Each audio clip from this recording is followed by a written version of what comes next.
Chapter 14. Training Ground 44, also known as the Forest of Death. It's Konoha's deadliest training ground, reserved only for Chunins and Anbu.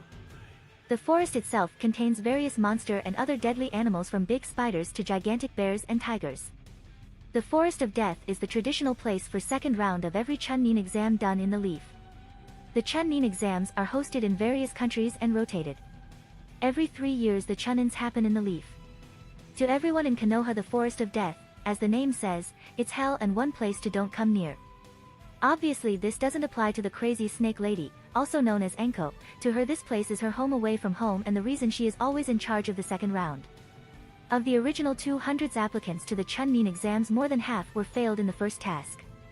Now we are currently at the entrance of the Forest of Death. Alright maggots, welcome to my home, Training Ground 44, also known as the Forest of Death. Enko said. I got the desired reactions from a few of the Genin, which was fear, as they should be. Even Chunin can't wander through the forest without getting hurt. Enko spotted Naruto and noticed he wasn't affected and decided to play a little game. Enko threw a kunai that was going to slightly cut his cheek, however the kunai simply phased through Naruto and hit the ground. Naruto got a worried look and very quickly in a panic began checking himself with his hands to see if he was in one piece. Oh good, I'm not a ghost, Naruto said and smirked when he saw everyone looks of disbelief. Enko vanished in a blur and appeared behind Naruto with a kunai at his neck. You seem confident. It kids like you who get killed first, Enko said, pressing her body against his back and licking his cheek. Hinata's eyebrow twitched, was about to juken the bitch away from Naruto when she saw him smirking. Naruto dissolved into a bunch of black crows that flew away and started circling Enko. The crows flew towards her and quickly turned into shuriken heading to Enko. Genjutsu. Kai, Enko thought and flared her chakra, making the shuriken disappear. She looked around and found Naruto not far away smiling at her. Genjutsu, not bad brat, she said, and you don't seem scared of the forest, Enko stated. Meh, those things are nothing compared to the furball, Naruto said, and Enko snickered. He had to have balls to call the Kyuubi furball. I told you I am not a furball, Kurama yelled inside his mind. Actually you kind of are. You have fur and it's so soft and cuddly, Naruto squealed in a fangirlish way. Kurama simply sweat dropped and cursed to Kami why he had to end up in this vessel. Alright brats, let me explain how this works. See these, Enko said and showed everyone 2 scrolls she had on her hands. These are the Earth and Heaven scrolls. Each team gets one. In order to pass this exam you must get the other and reach the tower, which is located in the middle of the forest. You have 5 days, Enko explained. What about food? Chuji asked, panicking over the fact they would spend 5 days in a forest surrounded by monster. You can hunt if you didn't bring any supplies, Enko said. Also you need to sign these documents so that Konoha can't be blamed for your deaths, she concluded, and few shivered at the thought. Oh yes, there will be deaths. Just thinking about blood makes me jump for joy, Enko said in a far too happy tone. Enko proceeded to distribute the forms, and once everyone had signed and got their scroll, each team made its way to their respective gate. Hashtag gate 10 to 5 minutes before start hashtag. How shall we do this? Shino asked. They decided to define their plan before the exam began. How about we head straight to the tower? If we find any team we take them out, otherwise we can set traps for them at the tower, Naruto said, and Shino and Hinata nodded. Shino, do you think you can keep up and run for 10 miles? Naruto asked. It should be fine, Shino replied. Okay, get set, 3, 2, 1, go, Enko said over the speaker, and Team 8 jumped into action, running through the gates and heading towards the tower. Kagebushin no Jutsu, Naruto said, and appeared 15 clones. Divide into 5 teams and scout ahead while one stays behind to make sure we have a backup plan in case we fall into a trap, Naruto ordered, and 4 groups of clones ran in the front and to the sides while one group would follow behind them. Hinata, use your Byakugan just to make sure no one bypasses my clones, Naruto said, and Hinata nodded, activating her Byakugan. Naruto also extended his senses and Shino used his bugs. Team 8 were, among other things, tracking experts, so nothing came close to them without they knowing. They ran through the woods until Naruto got a feedback from one of his clones.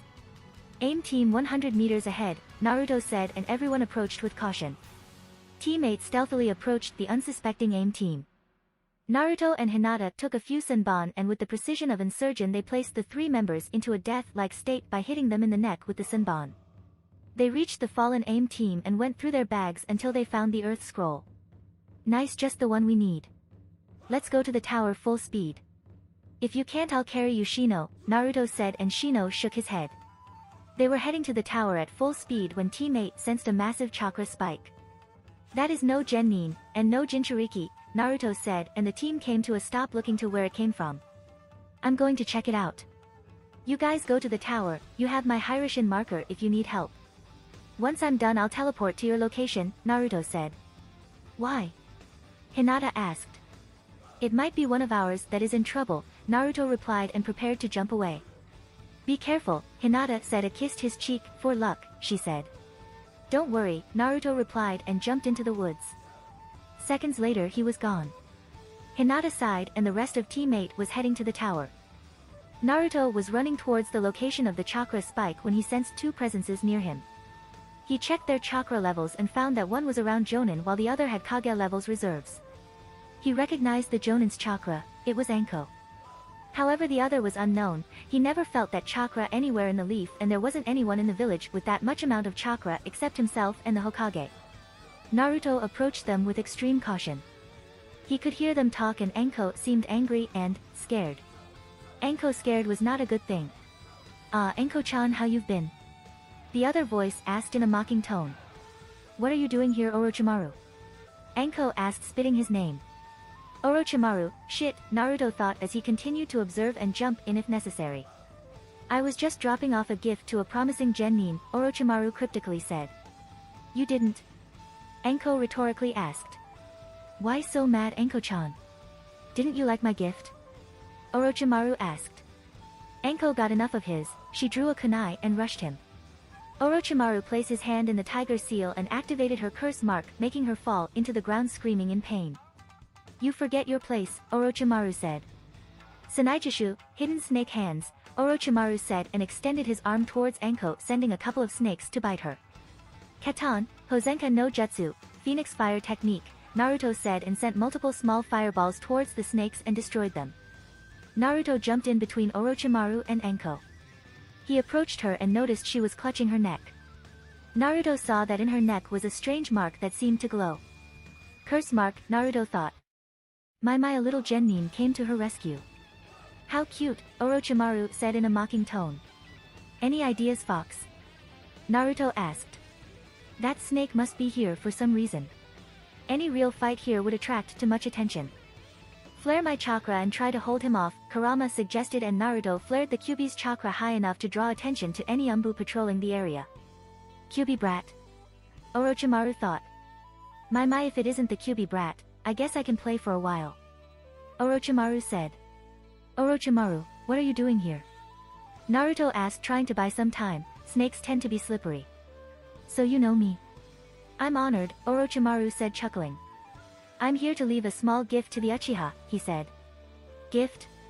You call a damn curse seal a gift? Naruto asked, getting mad. Stay focused, kid. He isn't someone who you can play around, Kurama said. Of course it's a gift. When he destroys the sound team I sent to kill him, he will realize the power that comes from it, Orochimaru said. Sasuke. You bastard, you already did this to Anko and now Sasuke, Naruto said and rushed towards Orochimaru and engaged in taijutsu. A little hot-headed, aren't you? Orochimaru asked. Naruto smirked and said, Katsu, and his clone exploded, sending Orochimaru crashing into a tree. Now that was surprising, Orochimaru said as he watched Naruto leave the bush he was hiding. What do you want Sasuke for? Naruto asked. I simply wish his eyes, Orochimaru said. The Sharingan? Then it would be wise to hide mine. I don't want a pedophile after me, Naruto thought, and once again rushed him for a taijutsu battle. Orochimaru simply dodged every single attack Naruto did by bending his body to unnatural angles. Is this it? Orochimaru asked in a taunting tone.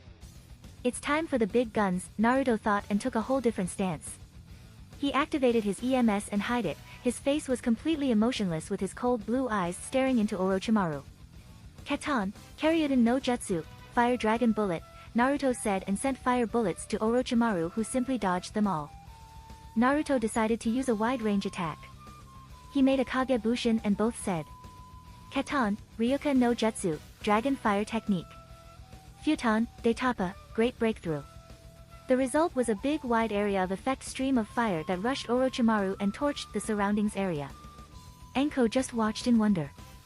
There were some jonin what couldn't even do these without passing out from chakra exhaustion. The fire died down and Naruto watched Orochimaru as he slowly crumbled away until he poofed in smoke, revealing it to be a Kawarimi. Naruto searched around and sensed Orochimaru just in time to jump away from a hand that shot out of the ground trying to catch him. Orochimaru resurfaced and Naruto appeared behind him as well. Raikiri, lightning cutter, Naruto yelled as he rose from the ground and went to stab Orochimaru through the chest. Orochimaru didn't expect such a technique from a genin and quickly got out of the way, however he wasn't fast enough and the Raikiri managed to chop his right arm off.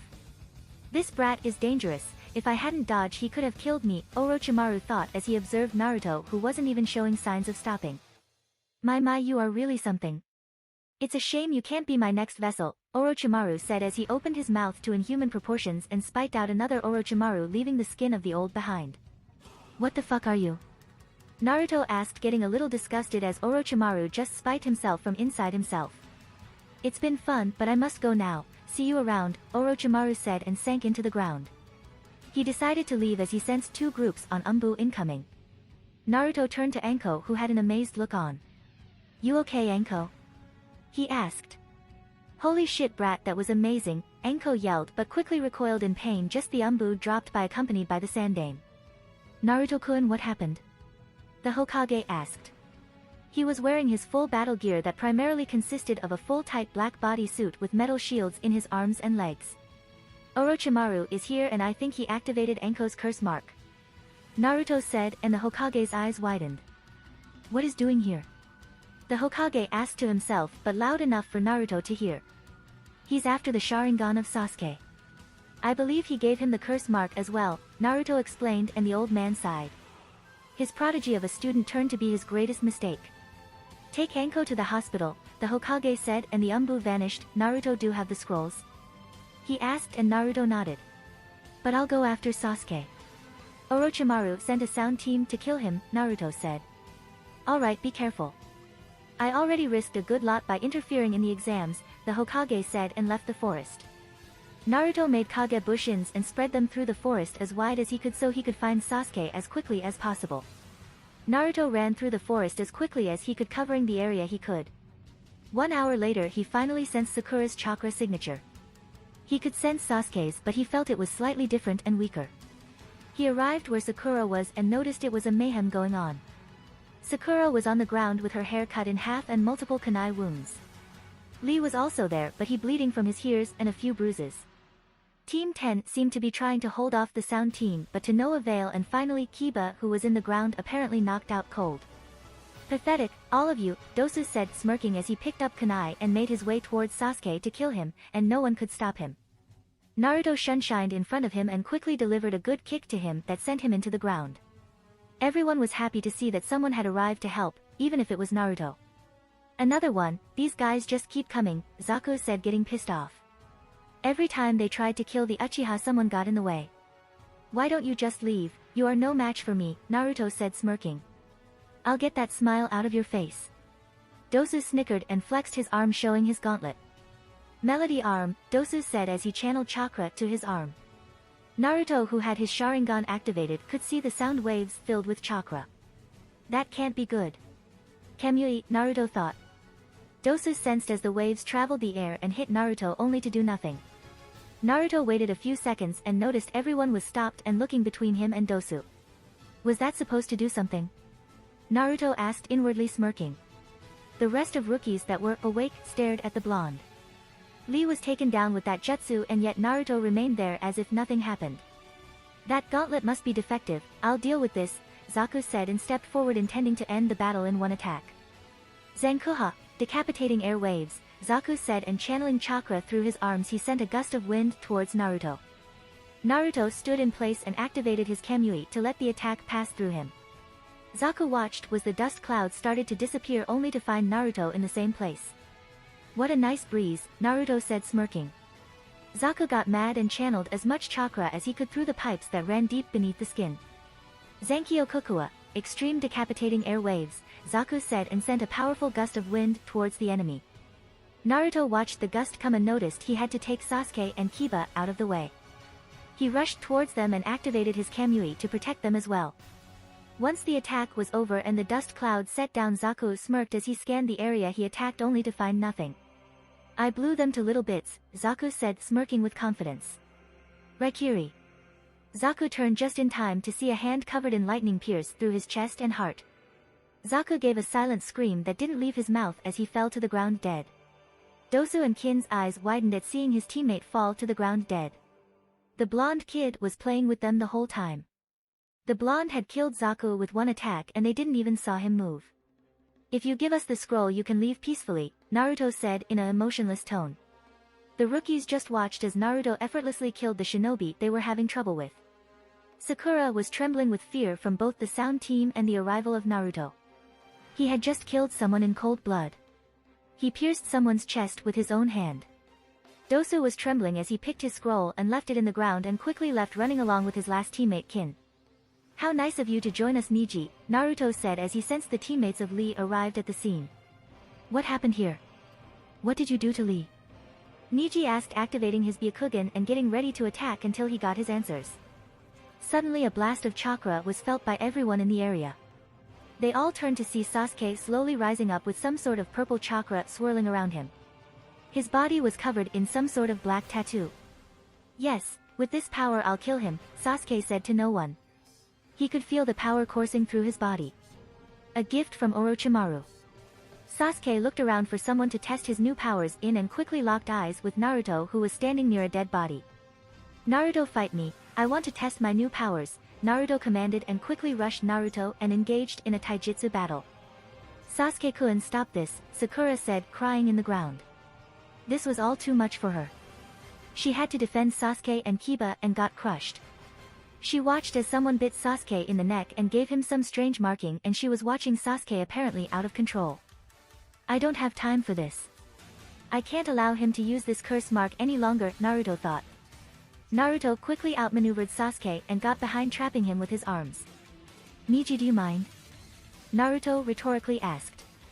Niji smirked and got down from the tree. He arrived near the Uchiha, activated his Byakugan and quickly knocked him out by closing a few key tenketsus. Naruto sighed. Now that everything is more calm, let's leave this place. Everyone has their scrolls? Naruto asked and everyone nodded. Okay. Everyone touch a part of me and let's leave, Naruto said, and they just stared at him. He wanted them to touch him. What do you mean touch you? Niji asked, narrowing his eyes. Just place a hand on my shoulder or something like that. Niji, pick up Lee. Sakura, pick up Sasuke and Kiba, Naruto said, and everyone got ready around Naruto. They all vanished, and in what seemed to be an instant they all dropped down near the tower where Hinata and Shino were sighted waiting for Naruto. Geez, teleporting so many with me really takes a good chunk of chakra. Naruto thought as he regained his breath. Naruto, Hinata said, a rush to check him. What happened? She asked. Team 7 got ambushed by Orochimaru, he replied, and she gasped. Naruto, how did you bring us to the tower so fast? Tenten asked curiously. Naruto started sweating, he didn't think much about it. It would be a mess if they found out already. It's a space-time technique like the summoning jutsu. I can teleport to Hinata, Naruto explained, hoping they would believe in him and not ask too many questions. She nodded and everyone entered the tower only to find an empty room. I think we should open the scrolls, Hinata said, and Naruto opened the scrolls. He opened them and saw it was a summoning scroll. Quick, toss them in the ground, Naruto yelled as the scroll started to leak out smoke. Both scrolls disappeared in the middle of the smoke. When it cleared, there was a person standing in the middle of the room. Congratulations on passing the second round, she said. Teammate looked up to see Kurenai standing in front of them. Sensei, everyone said at the same time. Come on, let's get inside. You and the rest of Leaf's teams were the second to arrive. Only the Sand team is already here. You have 4 days to rest and get your strength back up, Kurenai said, and lead her team into the respective rooms where they would be staying.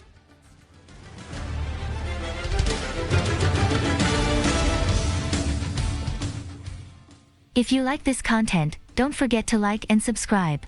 See you later, bye bye.